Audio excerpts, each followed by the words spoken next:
I think the spiritual preparation before World War III is more important than the physical. I mean, buildings can collapse, earthquakes do happen, even if somebody has insurance, but the ultimate life insurance is not something that you can buy. So, I don't know everything, but the things that come strongest to me is recommending that people remove those things or those negative thought forms from their mind that are projecting hate and or things that could be cursing others. Now, we may feel passionate about waking people up to their unconsciousness, and I know that I am, but we don't want to curse people while we do so. And we also can't save others. We can't white knight a collapsing civilization. And there are people that are on their own path in this world.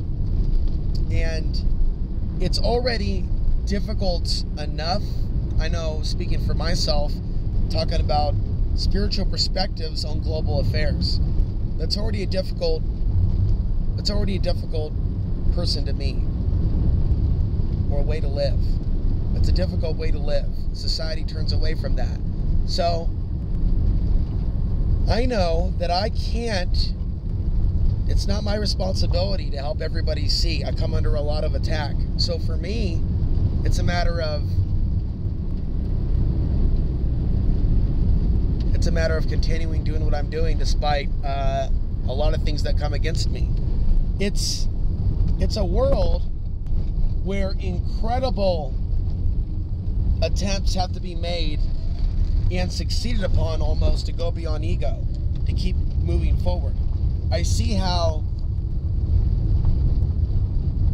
what I'm doing and the purpose, why I put my heart into it, and I share so much.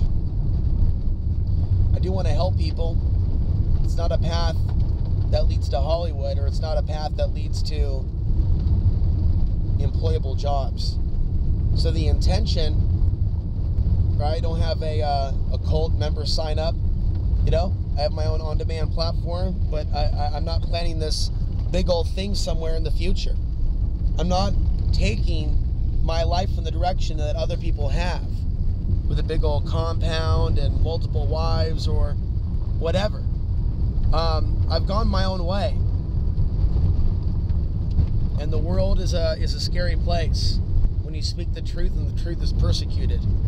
So I see those people in this world that are the most visible and the loudest and the most successful, and they're the most corrupted. And this is hard for me to see. I've seen people that have laughed at things that I've warned about also now talk about years like 2025 and other potential scenarios like an invasion of the United States. They used to laugh at things like this. Now I see them trying to co-opt the truth to the next level, not 2.0, 3.0, 4.0. And people thinking that cryptocurrency is going to save them. So the ego death, on a personal note, and this may count for some of you, hey, some people we cannot help. We cannot white knight some of these people. But is there purpose in speaking our truth? Is there purpose in looking philosophically at questions? Why are we alive during this time? There's other people that talk about World War III and geopolitics, but they don't do it from a similar perspective. Like narrating, okay, well, this is how the country was divided by design before it happened, and this is how they're able to easily demonize Americans, even if it was wrong for all of us to be demonized. Here's how many decades of never-ending wars were taking place. And perhaps it's not in the destiny of the world, the entire world, to be woken up, or that it's going to wake up. We need to exit the box, go outside the box of that type of expectation.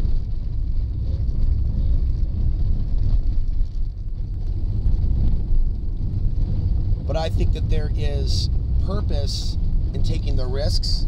I think that there is purpose in trying to lead people to a true question of their own spirituality, if they're right with spirit. Because somebody can start on one end of the conspiracy but are they right with spirit? I don't think that we should want to die prematurely, but we shouldn't be so afraid of death, ultimately. And the fear of death is used to control populations, and the fear of death, the fear of not surviving, is used to manipulate entire populations to war.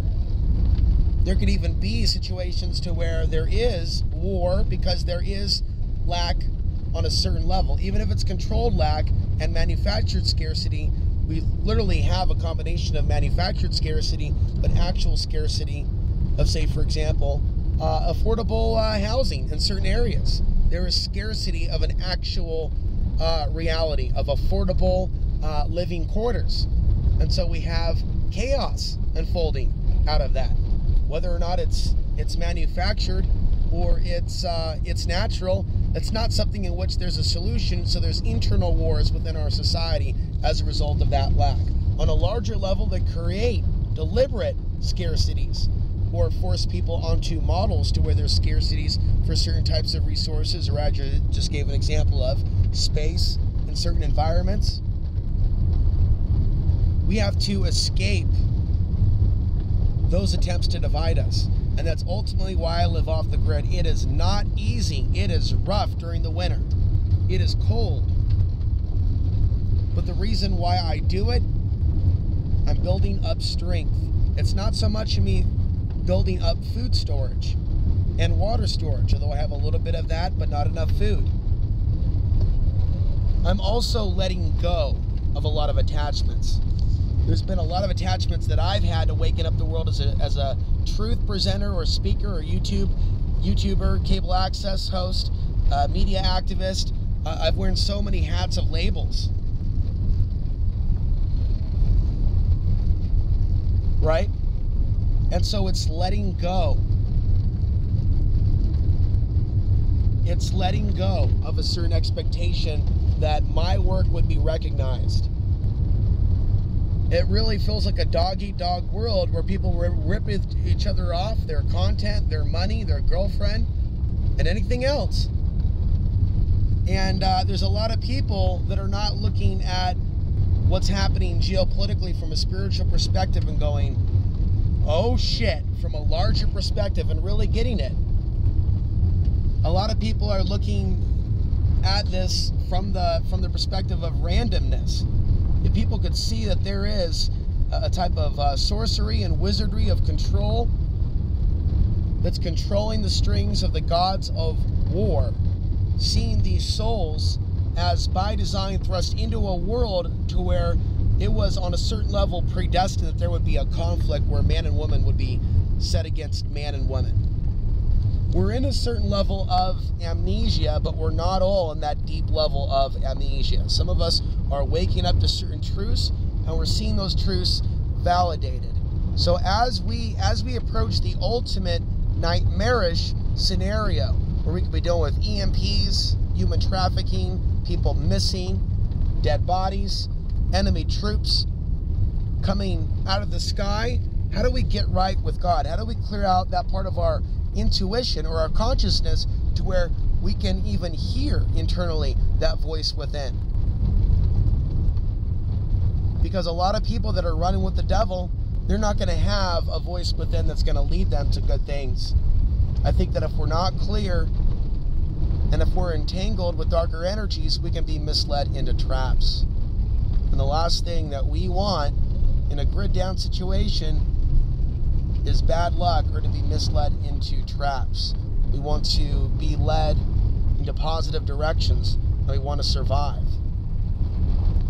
So when it comes to preparing for World War III, have you done a moral, ethical, spiritual inventory?